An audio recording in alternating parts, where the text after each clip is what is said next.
We should be live in about 10 seconds. By the way, it's actually gotten a lot quicker than usual. Ironically. Literally half past, I think. Okay, I believe we're live. Okay, well, if we are live on the public connection, I'll open the November meeting of Fazeley Town Council. Welcome, councillors. Thank you for attending tonight, and welcome to any members of the public who are joining us via YouTube. We'll kick off with the first item on the November agenda then, which is item 1, the minutes of last month's meeting. And before I ask for approval or any comments, can I jump in first here? Bob, on paragraph 221, or item 221, paragraph 4, it's where we reference, and I can find it, we reference the request we made for a section 215 notice to be issued against the owners of the mill house. You've minuted under 221 paragraph 4. You said the request for a 215. Could you just amend that, please, to read a section 215 notice? It just gives the figure 215 rather than a section 215 notice, because it doesn't make complete sense without section 215 notice, please. Yep, that's done. Okay, thank you, Bob, for that. And can I ask councillors, has anyone else any comments or corrections at all on last month's minutes, the non-confidential section of last month's minutes, please? Any comments? No. Happy to move. Okay. No. Okay, well, thank you for that. Well, if Alex moves that, could I have a seconder, please? Thank you, Olivia. So that's Alex, please, Bob, to accept and approve. The non-confidential section of the October minutes are approved as a true record. So that's item 1. Item 2, please, Bob. Any comments with regard to police matters? No, I've had no feedback at all. I did ring Maggie, but she didn't come back to me. So I only assume either she's not on a work, it clashed with a non-working day, or she's busy or occupied at the moment. So I did try, but nothing. So no feedback at all. I mean, normally we have something substantial to say on police, but nothing on police then this month? No, nothing. Okay, well, in that case, we'll move to item 3 on the agenda, progress report and actions, please, Bob. Yep. If we go to page 1 and get down to the first item, the neighbourhood plan, I did submit an application for a grant, but unfortunately on this occasion it got rejected. So I think it's ticking the wrong boxes. So I've got to go back to Louise, and well, I've gone back to them, and Louise is going to go through it with me. So that one's got to be submitted again.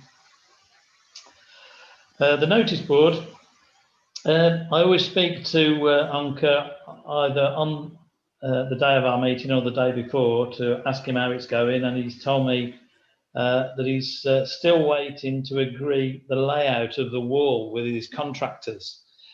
He's got various advertisements up there, and he says he hasn't agreed the layout yet. As soon as he does, he'll see about getting our notice board in. But that was today, actually, I spoke to him.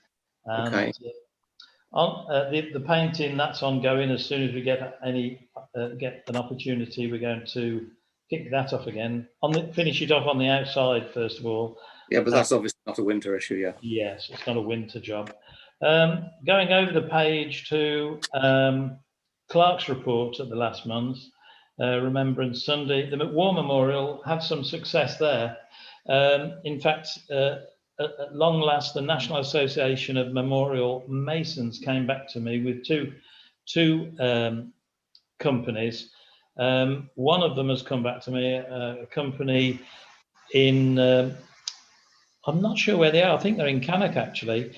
But I've spoken to the guy on the phone, and he's going to inspect the War Memorial this week. He was quite knowledgeable about it, and he knows the area quite well. He makes frequent visits to St Paul's Church. He even pinned it down to the fact that the part of the stonework that's crumbling away probably came from the Forest of Dean. So he said that he had a good idea what the problem is. He's going to have a look this week and then come back to us and say what the problem is and what he can do, if anything. And then we've got another company in Birmingham, actually, who I'm waiting for them to come back. I've left a message for them to get a comparison. So that is moving now. Well, that's good. It's taken us a while, but as you say, we were waiting on the trust to give us the approved masons. So at least there's some progress there. Thank you. Actually, in the reply ad from the masons, he does apologise. Well, I'll tell you what he says.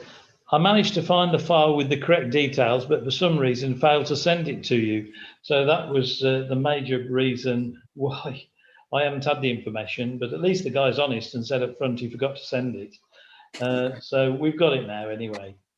The maternity nurses, I won't mention this again. It's working well, opening, closing, and I've heard no rumours from them that they're going to move out. So that's still on the go.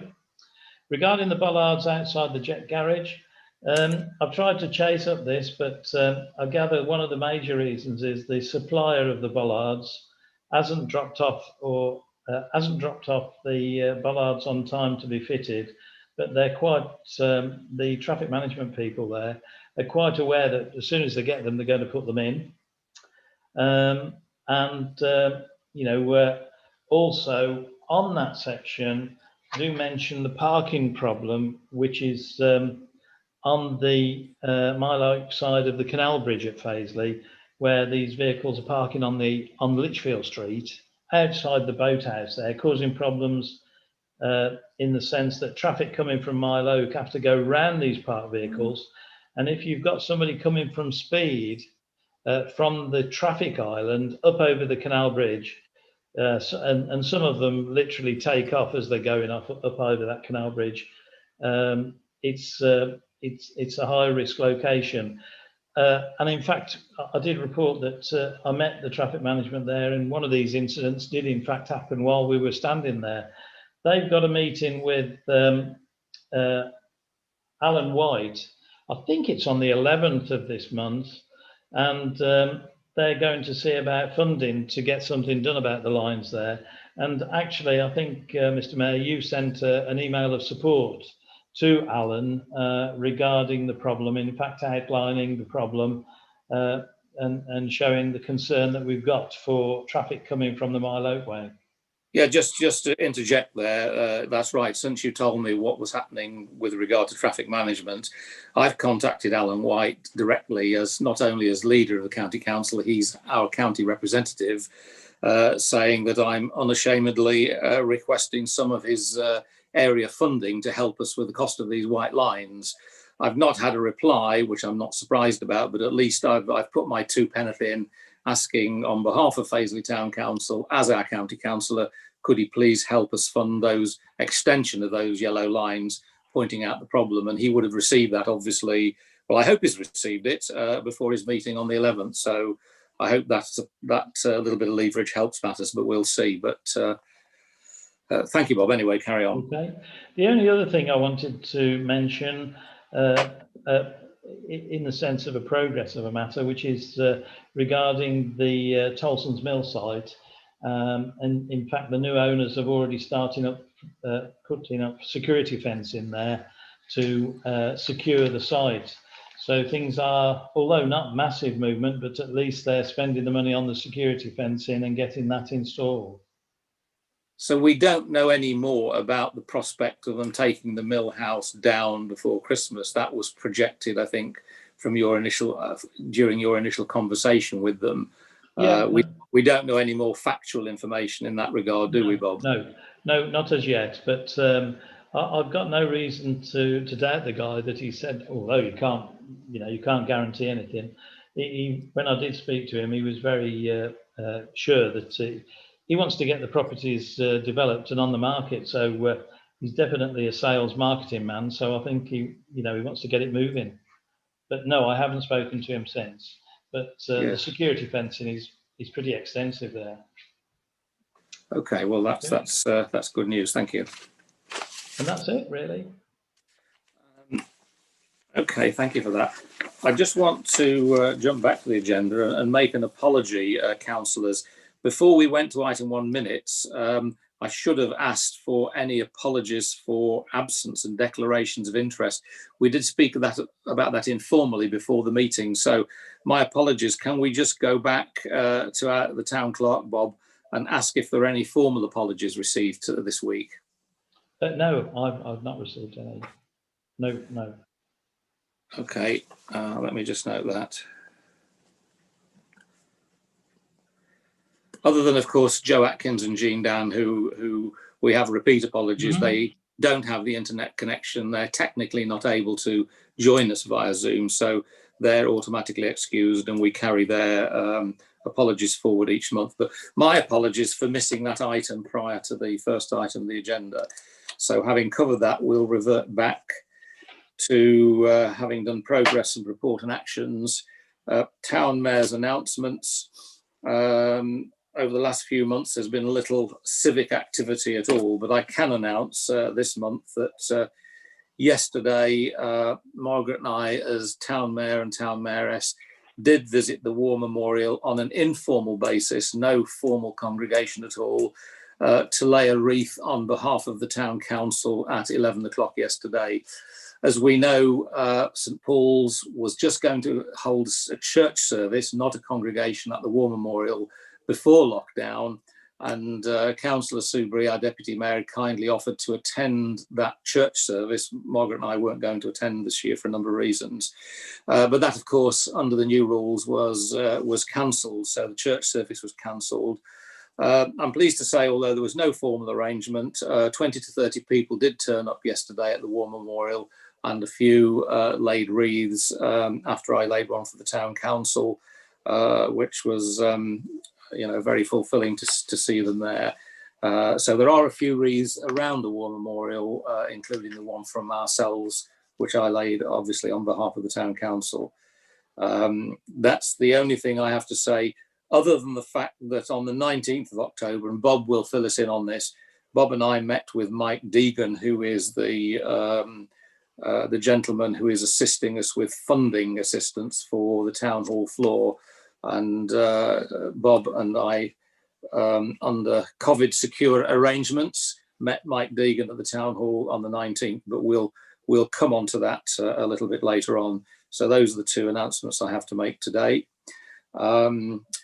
Question 5, or item number 5, questions to the mayor, deputy mayor or town clerk under standing order 11. Has anything been received at all under agenda item 5? No, I've not received anything, Mr. Mayor. No, none at all. Okay. Can I make a point? Just make a point on that.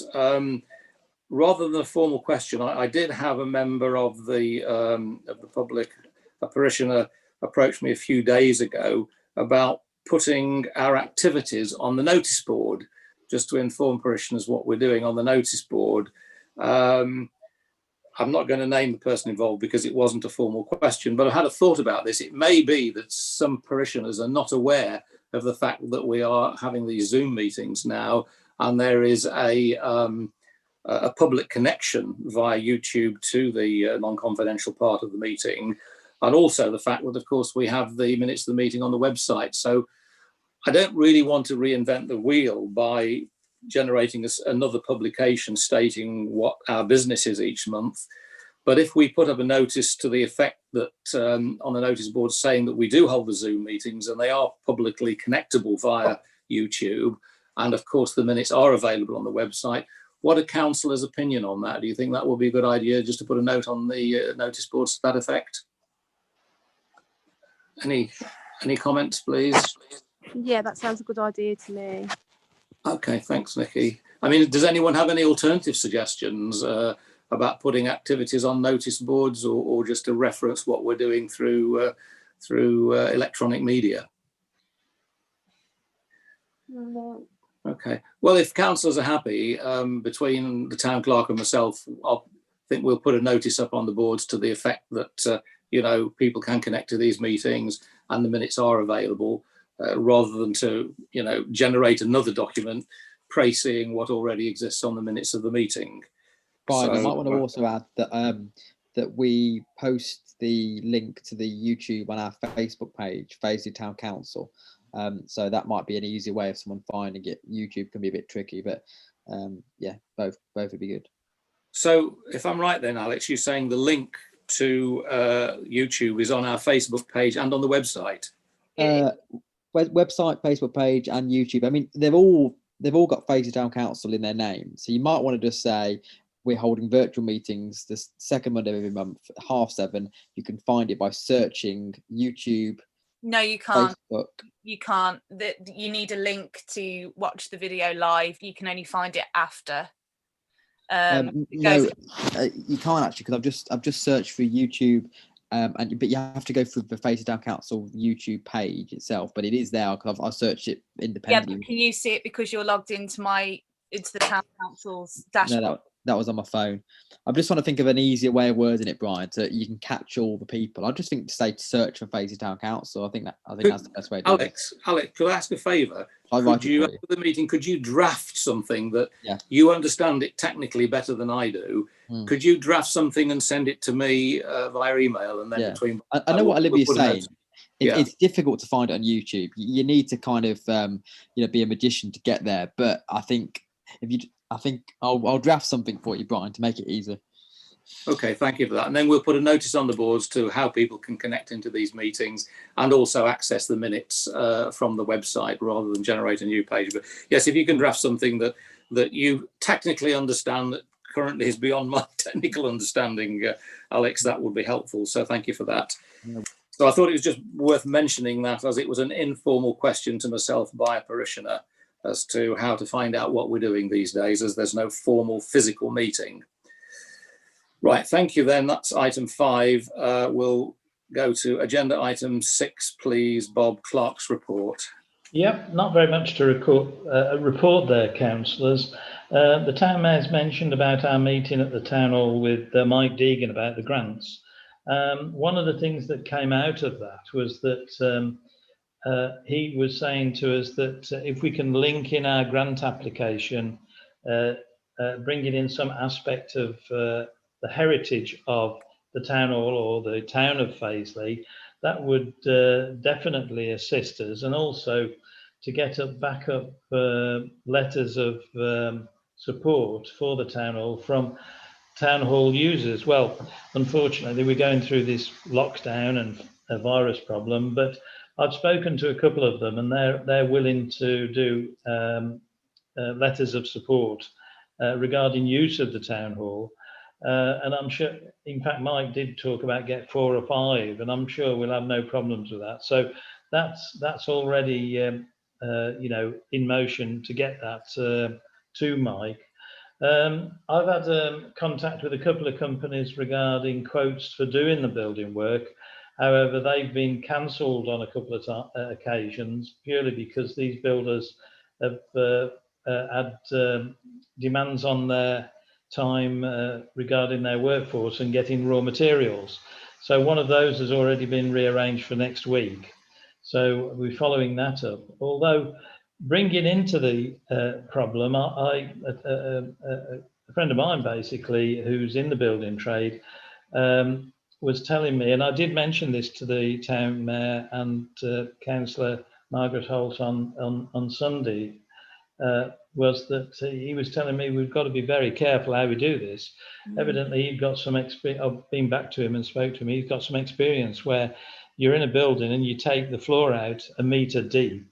One of the major problems is that the walls don't collapse, which is a fair point. And actually, when I was talking to the town mayor on Sunday, you did actually say that you'd seen an article in the press about a building in London where the floor had been taken out. Then it promptly, I mean, a different building. I think they were putting an underground swimming pool in, but the thing is they've taken the floor down and then the walls collapsed in. So one of the things that we'll have to dovetail in with this, and it's a good job we've got about 3.5 years to do this. One of the things we've got to dovetail in is consider getting a qualified chartered construction engineer to be involved, because certainly we don't want any walls collapsing, which of course, if that happens, the roof will come down. So, I mean, my friend who's been in the trade for some time did say it's no good going and getting some jobbing builder who lives in Amington to do this, because you might finish up with the walls collapsing. So I think we've got to be very careful on this one, and I think you agreed on that one, Mr. Mayor, didn't you? Yeah. So Yeah. another thing that we'll have to do, I think, is get some kind of qualified engineer to oversee. I mean, we spoke about a project manager. I think if we get a chartered construction engineer from a different source, that they're not linked, the companies aren't linked, so that you get an independent and good qualified advice. I think that would be prudent to do, just in case something horrible did happen. And with building work, I know from my own personal experience that the unexpected always does happen on building work. So it's something for councillors to keep in mind, that one. Thank you, Bob. Okay. The other thing is lightening the tone slightly. I have been in touch with our usual electrician regarding, and I hope that everyone agrees and the town mayor agrees, to install the Christmas lights on the town hall at the end of November, beginning of December. I know it's probably a bit old-fashioned Christmas lights, but it does have a positive impact on members of the community in Fazeley and Milo. So that's been organised and penciled in. And the only other thing is we did have a quite a bad blockage on the town hall square, drainage-wise. Severn Trent were marvellous. They came out and put a camera down, found it, and last week their guys were out there clearing and unblocking the drains. I know it's a pretty awful subject, but drains are important when there's a lot of rain. So they've done their stuff. So that was a good result there. And that's it. Thank you, Mr. Mayor. Okay, thank you, Bob, for that clerk's report. So we'll move on to item 7 then, the county and district council reports. Anything from county at all, Bob? No, not from Alan. No, nothing at all. Okay. Any update from yourself, James, with regard to Lichfield District? What have you been involved in recently with regard to Lichfield District, please? Yeah, obviously we've gone into a national lockdown now, and the national government has found £20 million for the district council. They're going to distribute that to local companies in the districts. That includes any companies in Fazeley, and there'll be a priority on those companies who haven't already received any funding already. That is about it. We just had a meeting with Michael Fabricant, the Lichfield MP, and he's obviously mentioned about how we're close to a vaccine. Those vaccinations will be systematically released into the public, prioritizing the most vulnerable and moving down to the least. So it could be a time frame where we're ready by May, June to really go back to normal. With regards to the national lockdown, it looks like they want it desperately to just be 1 month, but there's no guarantees as to whether or not it's going to be extended or won't be extended. That's about it so far, yeah. Okay, thank you. Presumably all your meetings at LDC are Zoom meetings similar to ours, but more attending, presumably. And we're pushing for them to continue in a hybrid system. So it'll be that 60% of councillors will attend the meetings post-lockdown, post-COVID. But there's an option for 40% to attend online at the same time. That's subject to the government putting through legislation that would approve that.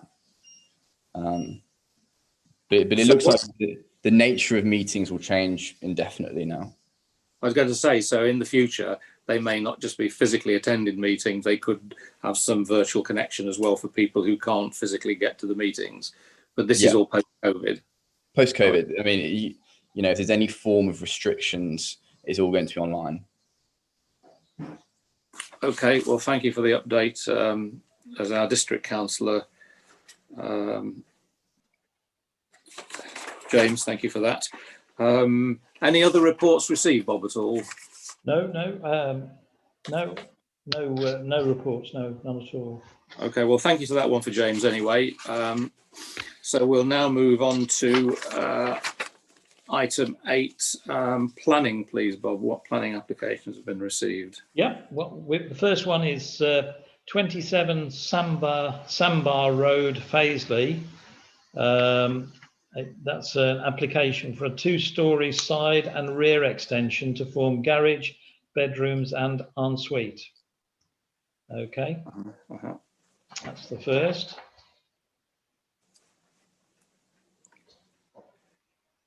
The next one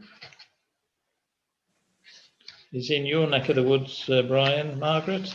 I think it says Wellswood, 36 The Green, Bonehill, single-storey extension to front, conversion of garage, and installation of 3 roof lights. And that's Wellswood, 36 The Green. The applicant is a Mr. D. Gilbert. Okay.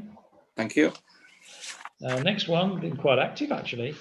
The next one is 11 Brookside Road, Mile Oak, Tamworth. Single-storey extension to side following demolition of existing garage. That's from Mr. S. McIntyre.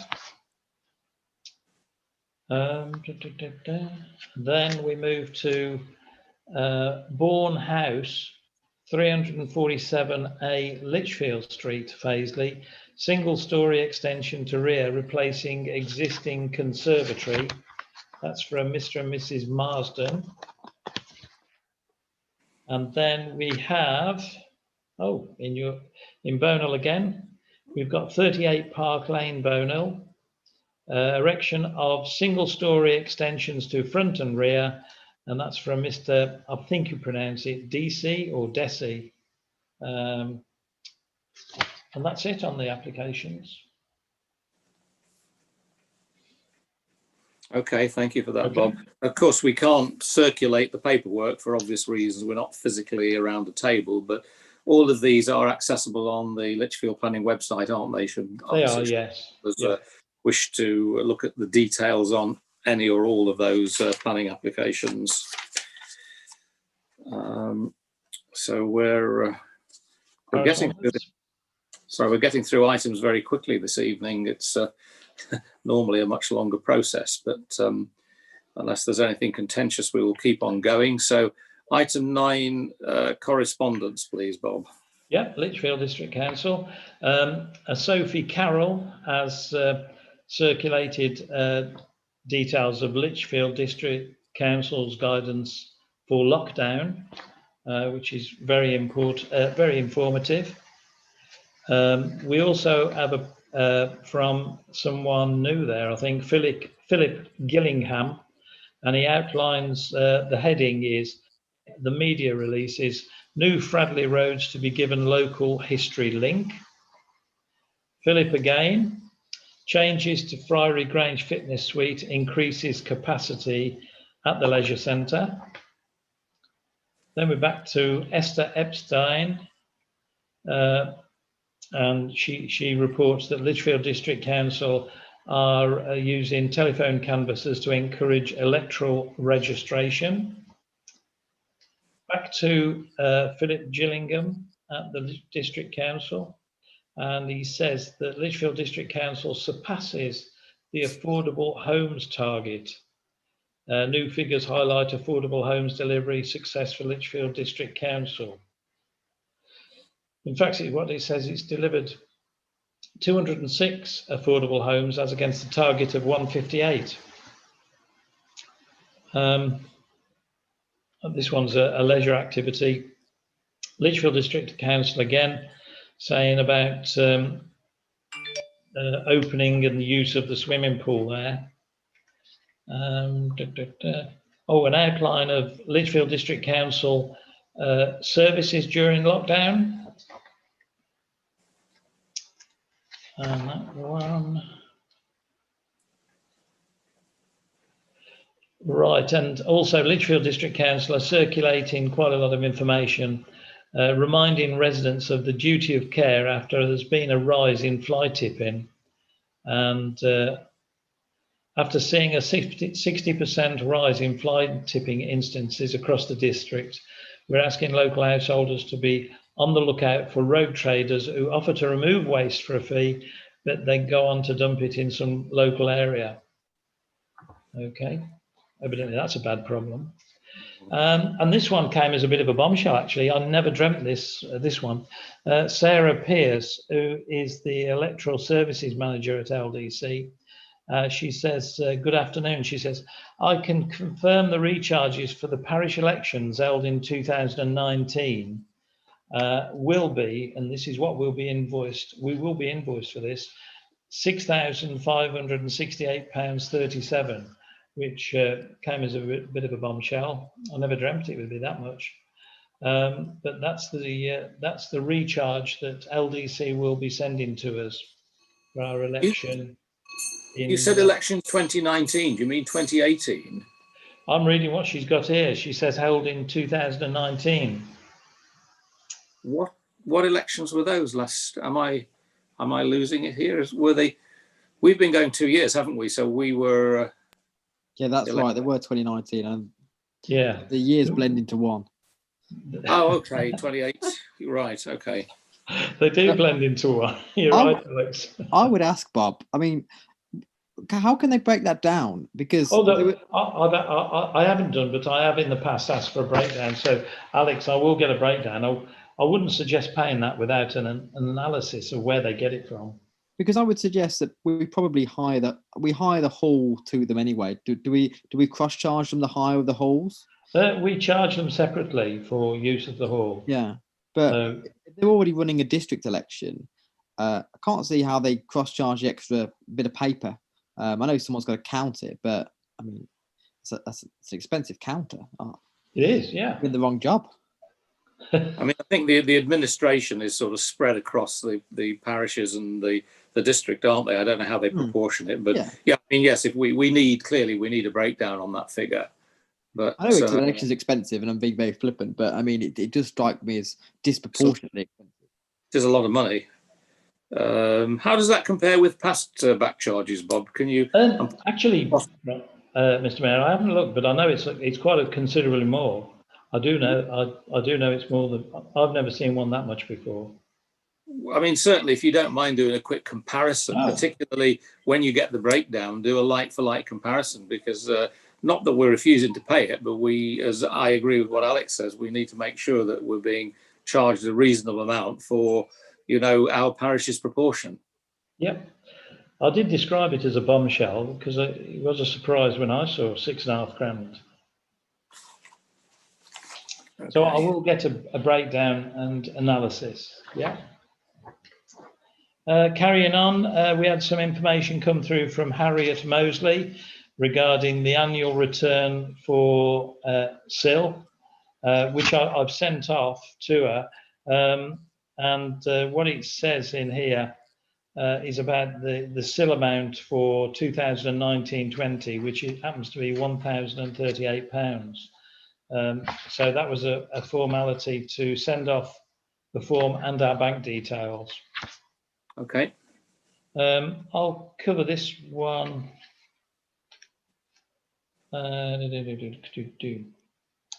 Oh yeah, I'll read this one out. I mentioned earlier that the problem of the cars parking on Lichfield Street outside the boathouse, that particular site is a little bit more involved than just the parking, because they have got a construction, or they've got something on site that they haven't got planning permission for, which takes up parking space on the site of the boathouse there. So I'd been on to Don Wynn, who's in the enforcement section at LDC Planning, and he came back. He says, I've been in contact with the company who operate the boathouse, MCG Care. The brick building is indeed for housing gas and electric meters, etc. It is actually shown on the approved plan drawing, but strangely is not visible on the elevations drawing.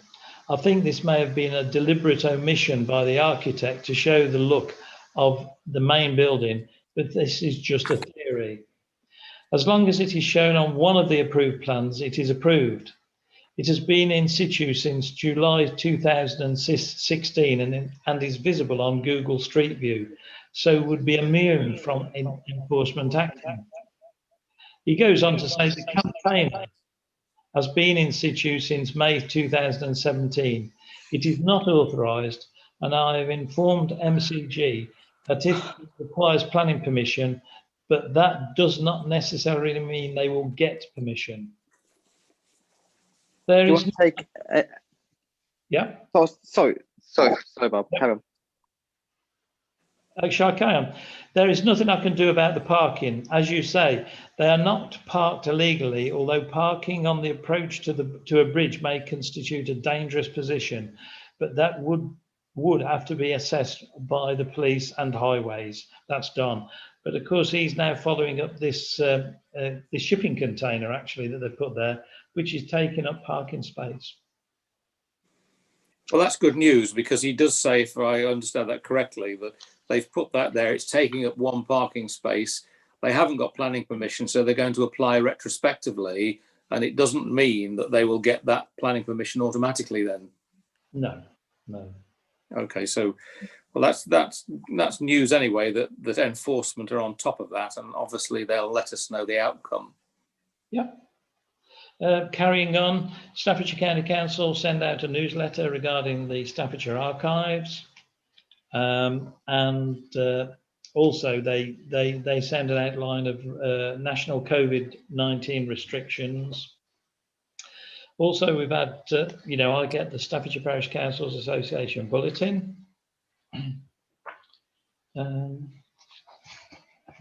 That's the same one.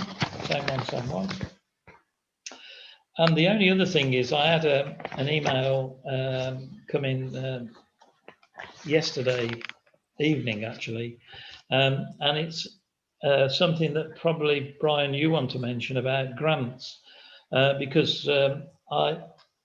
we usually look at grants at November for local organisations. This one has come in from Patricia Putrell. She sent in one, I got it last night actually. She's putting in an application to receive a grant this year for Christmas parcels for the needy in the Mill Lane area. But I think this is to provide 75 food and hygiene parcels for 75 plus families and vulnerable adults. So I don't know whether that fits in with what you got in mind, Brian. You were going to defer the grant applications to the December meeting. Well, Alex and I correspond briefly on that, but I think in fairness, we'll, because there are financial implications with regard to the grants, and of course it's a higher amount we pay in December, can we take that up further in the confidential section of the meeting, please, Bob? Let's defer that to confidential, because there are financial implications with regard to grants. Yep. So, but we'll bring that back up under confidential, but thanks for that. Okay, and that's the correspondence. Okay, so that's item 9. Thank you for that, Bob. Town Mayor powers to act. Just remind us of any payments made this month, please, under my powers to act. The only thing that we did was prior to the Remembrance Day at the War Memorial, although it wasn't an organised event, it was expected quite a few local families would attend, and in fact they did. We got someone to clear all the leaves and trim the trees a little bit, because first of all, one of the trees was particularly overgrown, and of course, because of the wet weather with leaves on the Memorial Square and senior citizens, children wandering around, once these leaves are wet, they're really slippy. It's like an ice rink. So we did get that cleaned, Mr. Mayor. Plus, while the guy was there, there's some signage on the side of the town hall, which is, one, you can't read it, but secondly, it's out of date anyway. We had those signs removed off the town hall. They are past their use. And that's it, Mr. Mayor. Okay, thank you for that, Bob. which brings us, prior to confidential, to the authorisation of non-confidential payments. Yep, that's payment to HM Revenue and Customs for PAYE. That's 579.16.